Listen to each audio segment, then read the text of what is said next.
Kata Hasan al-Basri, la tuzawwij ibnataka illa min taqi. Jangan engkau nikahkan putrimu kecuali sama orang yang takut sama Allah, yang bertakwa sama Allah. Loh, kenapa?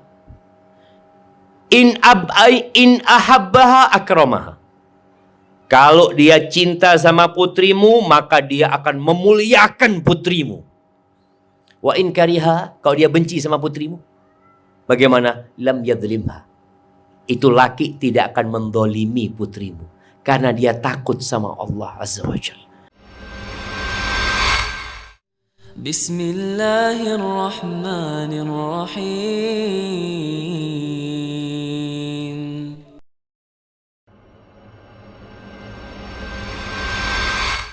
Orang yang bertakwa tenang hidupnya. Suaminya mati, mungkin suaminya mendolimin dia bertakwa kepada Allah, Allah kasih solusi. Ada perempuan-perempuan yang suaminya tidak memberikan nafkah. Gimana Ustaz menghadapi suami kayak gini Ustaz? Bertakwa kepada Allah. Kalau engkau terus nuntut sama suami, kalau suami ngasih, alhamdulillah. Biasanya yang ada berantem. Kesian sama anak-anak. Wa man yattaqillah yaj'al lahu makhrajan wa yarzuqhu min haitsu la yahtasib. Allah kasih rizki dari arah yang tidak disangka-sangka. Di antara rizki dari arah yang tidak disangka-sangka itu ya hadiah. Mungkin orang tua mati, rizki apa enggak jamaah? Orang tua mati, warisan nih, alhamdulillah. Kalau bicara sedih, naam, tapi di situ ada rizki yang tidak disangka-sangka. Kadangkala orang tua anaknya mati, anaknya orang kaya mati, belum nikah anaknya. Siapa yang mewarisinya? Bapak sama ibunya. Yang jelas serahkan sama Allah Azza wa Jalla. Terus Allah juga mengatakan waman yattaqillah, di ayat keempat Allah katakan waman yattaqillah yaj'al lahu min amrihi yusra. Barang siapa bertakwa kepada Allah, maka Allah akan jadikan urusannya mudah. Itu prinsip pertama. Makanya kalau mau menikah, carilah lelaki yang soleh, carilah wanita yang soleha. Pernah datang kepada Hasan al-Basri seorang bapak. Dia mengatakan, ya Aba Sa'id, putriku ini banyak dilamar orang. Ya, sebagian orang tua punya putri Masya Allah, yang ngelamar banyak. Terus apa nasihat? Dengan siapa aku nikahkan? Milih yang mana? Mungkin orang tua akan berpikir, oh fulan kaya, fulan tampan. Kata Hasan al-Basri, la tuzawwij ibnataka illa min taqi. Jangan engkau nikahkan putrimu kecuali sama orang yang takut sama Allah, yang bertakwa sama Allah. Loh, kenapa? In ahabbaha akramaha. Kalau dia cinta sama putrimu, maka dia akan memuliakan putrimu. Wa in kariha, kalau dia benci sama putrimu, bagaimana? Lam yadhlimha. Itu laki tidak akan mendolimi putrimu, karena dia takut sama Allah Azza wa Jalla. Baik, kemudian prinsip yang kedua. Membangun rumah tangga itu dengan berbuat baik. Jadi dalam bermuamalah jamaah, dalam Islam ini, biasanya kan kita sering dengar engkau berbuat baiklah kepada orang lain agar orang lain berbuat baik kepadamu. Engkau tersenyum kepadaku, aku tersenyum kepadamu. Engkau memuliakan aku memuliakan dirimu. Ini prinsip yang ada di masyarakat. Dalam Islam enggak.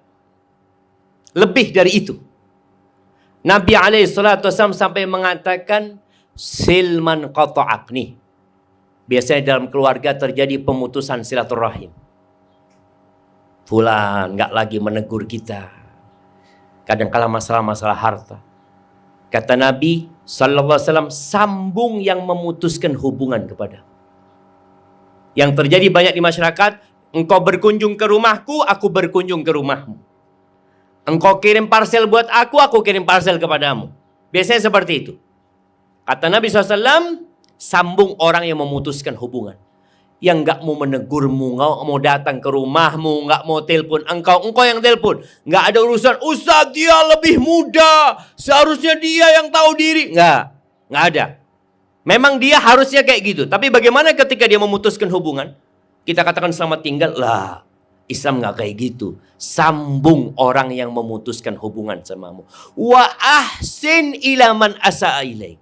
Dan berbuat baiklah kepada orang yang berbuat buruk kepadamu. Ini Islam.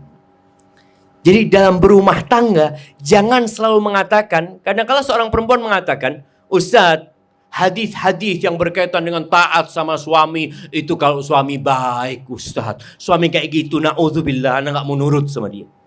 Ini terjadi dalam rumah tangga. Padahal gak kayak gitu prinsipnya. Suamimu berbuat buruk kepadamu, engkau berbuat baik sama dia. Ini perintah Allah. Apa kata Allah Azza wa Jal? Idfa' billati hiya ahsan. Balaslah keburukan itu dengan yang lebih baik. Ini prinsip Islam. Jadi orang berbuat baik sama kita, kita berbuat baik sama dia, ya memang biasa. Tapi orang berbuat buruk sama kita, kita berbuat baik sama dia, ini spesial, jemaah. Allah mengatakan wala tansawul fadla bainakum. Kalian dalam kehidupan rumah tangga jangan melupakan keutamaan di antara kalian. Melihat kepada kelebihan bukan melihat kepada kekurangan. Ya, sering ana sampaikan, istrimu bukan bidadari dan engkau bukan malaikat. Enggak. Makanya Nabi SAW mengatakan la yafraq mu'minun mu'mina. Jangan seorang suami yang beriman benci sama istrinya beriman. Istrinya beriman, bertakwa kepada Allah, cuma namanya perempuan, ada yang cerewet. Bapak-bapak, ada yang istrinya tidak cerewet? Bapak-bapak, kayaknya senyum-senyum semua. Nah, ibu-ibu ada yang gak cerewet di sini? Alhamdulillah, bapak-bapak harus bersyukur istrinya cerewet. Anak-anak kita bisa ngomong karena siapa? Karena emaknya cerewet. Coba emaknya diem, gak bisa ngomong tuh anak. Karena bapak-bapak ngajak ngomong anaknya jarang. Emak-emak ini anaknya belum bisa ngomong, masih digendong, diajak ngomong aja. Aduh, kok cantik ya ini, itu si anak melongo lihat emaknya. Itu emakmu, alhamdulillah. Jadi wajar yang seperti itu. Kata Nabi SAW, jangan benci istrimu yang beriman. In kariha minha khuluqan, kalau ada perilaku istrinya yang tidak dia sukai. Selama tidak melanggar agama Allah. Ya hanya untuk pelayanan. Kadangkala suami datang, istri masih pakai daster ya. Datang, ya Allah, ini istri apa ART nih, dilihat kadangkala seperti itu. Ada yang kayak gitu di rumah umpamanya. Nggak suka, tapi dia sabar. Kalau dia benci dengan sebagian perilakunya, bukankah ada perilaku lain yang dia cintai? Maka melihat kepada kelebihan. Kemudian jamaah yang ketiga, Allah mengatakan fa imsakun bima'rufin au tasrihum biihsan. Dalam berumah tangga ini nggak boleh ada KDRT. Islam nggak kenal KDRT. Kalau engkau mau jaga istrimu, lanjutkan pernikahan dengan cara yang baik. Tapi kalau memang tidak bisa dilanjutkan, maka ceraikan dengan cara yang baik. Tidak harus berantem. Tidak harus pukul-pukulan. Sedih jamaah. Ketika kita melihat ya berita, ini dua orang sejoli, Masya Allah. Awalnya dikatakan ya rumah tangga yang harmonis, tahu-tahu istrinya gugat cerai di pengadilan. Karena suaminya KDRT. Suaminya juga melaporkan di pengadilan, istrinya juga KDRT. Rumah tangga seperti apa? Rumah tangga yang tidak dibangun di atas takwa.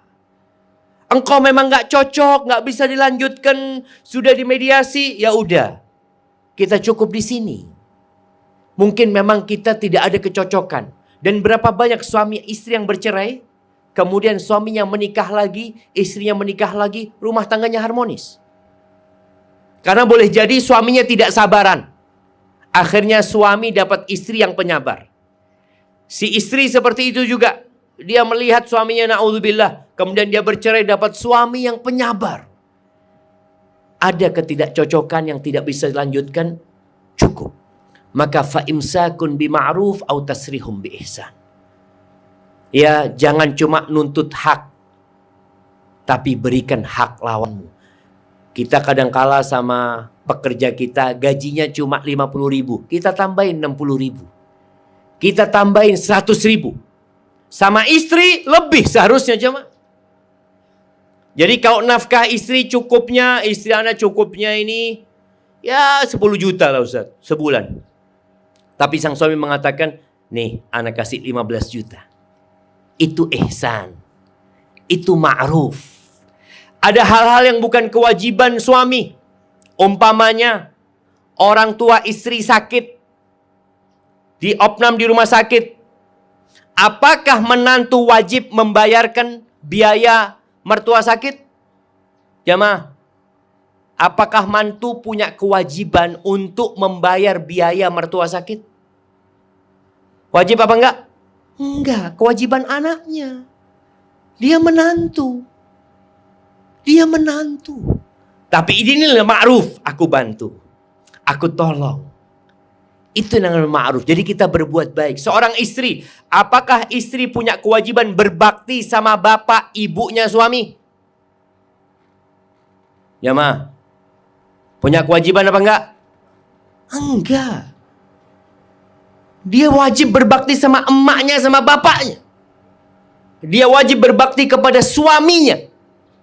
Tapi termasuk ma'ruf, dia bantu suaminya berbakti sama orang tuanya.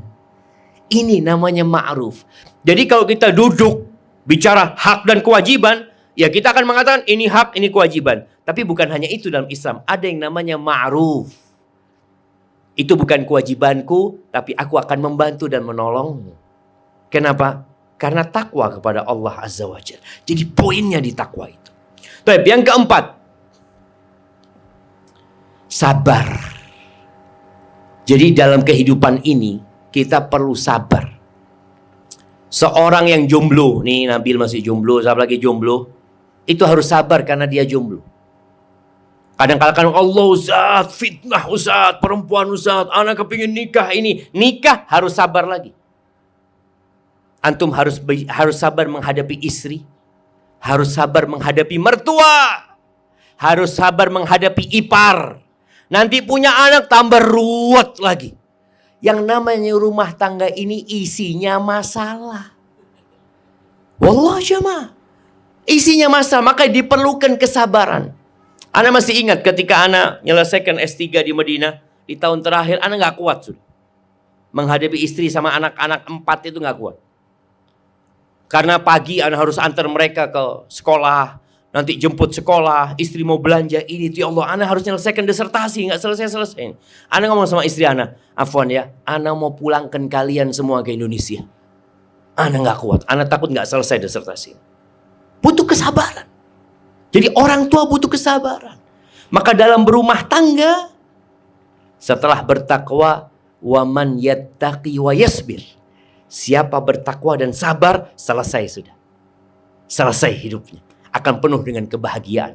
Maka kata Nabi SAW, wa ma'u'tiya ahadun ata'an khairan wa awsa' minas sabar. Nggak ada pemberian Allah yang lebih luas, yang lebih baik daripada kesabaran. Tapi kesabaran perlu dilatih. Kata Nabi SAW, wa man yatasabbar yusabbirhullah. Barang siapa yang melatih dirinya, nahan dirinya untuk sabar, Allah bikin dia sabar. Sebagian orang mengatakan, Ustadz, sabar itu kan ada batasnya. Oh, ini sudah mulai nggak kuat nih. Ada batasnya? Nggak ada. Engkau perlu bersabar. Selama masih bisa dijalani, jalan. Ini ada kejadian, jemaah. Ada kejadian yang sedih sebenarnya kalau dengar cerita ini. Seorang istri yang diceraikan gara-gara 1 kaleng Pepsi. Diceraikan gara-gara 1 kaleng Pepsi. Kadang-kala nih, kalau suami istri berantem nih, ada bapak-bapaknya yang memang sudah belajar, udah ngerti, dia diam ya. Kemudian dia pergi meninggalkan rumah. Karena dia nggak ingin panjang-panjang. Apa kata istrinya? Tunggu dulu, belum selesai nih. Belum selesai. Emangnya berantem mau dilanjutkan? Ya ditinggal, seharusnya kayak gitu. Jadi perempuan itu pakai perasaan tadi dikatakan, dan perempuan itu sering lupa dengan kebaikan. Dia kalau sudah sakit hati, yang dia ingat sakitnya terus, kayak nggak ada baiknya suami itu. Dan ini terjadi dengan satu kaleng Pepsi. Nih suaminya mau pulang dari kerja, istrinya telepon, "Bang, ini di Saudi sana. Bang, jangan lupa bang ya, Pepsi 1. Siap. Suaminya pulang, dekat rumah dia mampir di minimarket, dia beli tuh belanja yang biasa dia belanja. Subhanallah jamaah, Pepsi lupa dia beli. Dia bawa 2 kantong besar nih jamaah. Semua istrinya kebutuhan rumah tangga. Sampai rumah, istrinya kan minta Pepsi, dicari Pepsinya itu. Dia lupa dengan semua yang dibeli sama suaminya. Bang, kok nggak ada Pepsi? Ya Allah, lupa anak. Istrinya mulai, subhanallah bang ya, selalu yang aku inginkan kau lupa. Engkau ingat bang, dulu aku minta ini, engkau gak kasih. Dulu, terus jamaah si istri ini membongkar luka-luka lamanya sama suami. Kata istrinya, aku minta maaf gitu, enggak terus. Akhirnya sang suami gak tahan. Gak ada kebaikan suaminya. 2 kantong plastik itu dilupakan. Yang dia ingat, Pepsi plus dosa-dosa suaminya yang dulu. Akhirnya suaminya gak kuat. Ini sudah berumah tangga 7 tahun. Kata suaminya, sudah aku ceraikan engkau. Kayak gitu jemaah. Makanya ya, perempuan itu kenapa banyak masuk neraka? Nah, kata Nabi SAW ketika mengatakan uritun nar, ditampakkan kepada aku neraka, faidha aktsaru ahlihan nisa, kebanyakan penghuni neraka itu wanita. Ada seorang wanita yang tanya, walima ya Rasul, kenapa? Nggak terima nih perempuan, dia kepingin tahu kenapa kebanyakan wanita itu masuk neraka. Apakah karena dia nggak sholat? Enggak, dia sholat, dia puasa, tapi ada satu dosa yang dia anggap nggak dosa. Dia lupa kalau itu dosa. Sebagian wanita rajin mengaji, rajin baca Al-Quran, rajin sodakoh, tapi lupa dengan satu dosa. Kata Nabi SAW, yakfurnal ashir wa yakfurnal ihsan. Dia kufur sama suaminya, nggak berterima kasih sama suaminya. Dia kufur dengan kebaikan suaminya. Lau ahsanta ila ihdahunad dahr. Ini buat suami yang baik tentunya. Kalau engkau berbuat baik kepada istrimu sepanjang tahun, 1 tahun dia berbuat baik sama istrinya, thumma ra'at minka syai'an, kemudian dia lihat engkau melakukan sesuatu yang menyakitkan hati dia, kayak tadi Pepsi itu, nyakitkan hati dia, dilupakan di permintaan dia, keinginan dia tidak diberikan. Mungkin dia lebih mengutamakan orang tuanya, mungkin dia lebih mengutamakan adiknya atau siapa. Pokoknya melihat suaminya menyakiti hatinya. Apa kata perempuan ini? Ma ra'aitu minka khairan qat. Enggak pernah aku melihat engkau menyenangkan hatiku. Enggak pernah engkau memberikan sesuatu kebaikan buat aku. Subhanallah. Ini Nabi yang mengatakan alaihi salatu wassalam. Berarti perempuan harus lebih fokus ya, memperbaiki sifat dan karakternya ini. Bukan berarti nggak bisa dirubah, bisa dirubah, bisa dirubah. Ada kisah di Andalusia, ketika Andalusia masih negeri Islam jamaah.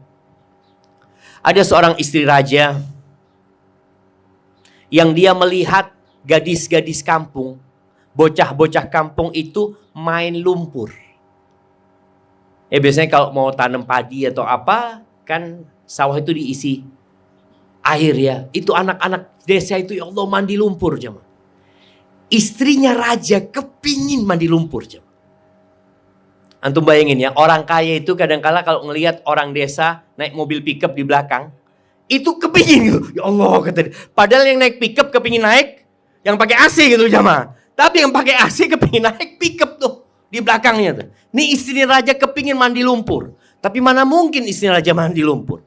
Akhirnya sama raja ini dibikinkan kolam coklat. Coklat. Itu istrinya mandi coklat. Ya Masya Allah, bahagia banget. Suatu hari kerajaan ini runtuh. Akhirnya sang raja sama istrinya ya hidup menjadi orang biasa. Ya ada masalah lah dalam rumah tangga ya. Istrinya sakit hati sama suaminya. Lalu istrinya mengatakan, Wallah ma ra'aitu minka khairan qad, demi Allah aku gak lihat engkau berbuat baik sedikit pun. Gak pernah nyenangkan hatiku. Sang suami jemaah ingat dengan kebaikan dia mandi coklat itu. Maka tanya, wala yaumul wahl, hari yang aku bikinkan coklat buat engkau seperti lumpur itu, aku gak berbuat baik. Hari itu juga engkau gak berbuat baik sama aku. Itu sifat perempuan. Maka di sini suami perlu sabar menghadapi istri yang kadang-kala melupakan kebaikannya. Kayak tadi urusan Pepsi, yang istri mengungkit-ungkit kejelekan suaminya, kesalahan suami, sabar. Kalau enggak ya bercerai jadi. Kalau sudah bercerai menyesal. Berapa banyak yang bercerai 3 kali, Allah ya apa saja caranya supaya bisa balik lagi. Karena masalah itu ada ya. Maka perlu kesabaran. Yang terakhir, damai. Tidak semua yang diminta oleh suami didapat dari istrinya. Tidak semua yang diminta istri didapat dari suaminya. Kadang-kala haknya tidak diberikan. Suami ngasih nafkah, Ustaz, ya nggak cukup sebenarnya Ustaz. Ya sudah gimana? Istri mungkin bisa bantu usaha. Ya. Mungkin yang ada dikelola dengan baik. Ya. Suami juga seperti itu. Mungkin istrinya tidak bisa masak dengan enak. Ya udahlah gimana? Nggak bisa masak dengan enak, mungkin bisa cari pembantu. Padahal itu seharusnya istri yang melayani suaminya seperti itu. Jadi ada hal-hal yang kita perlu berdamai dalam rumah tangga ini. Istri sakit kena stroke, nggak bisa melayani suaminya. Apa yang terjadi? Suami nggak bisa dilayani. Ya coba damai bagaimana supaya rumah tangganya tetap bertahan, dia tetap menjadi istri, tapi suaminya masih bisa menyalurkan syahwatnya umpamanya. Mungkin suaminya suruh kawin lagi atau apa, yang penting kau jangan cerai sama aku.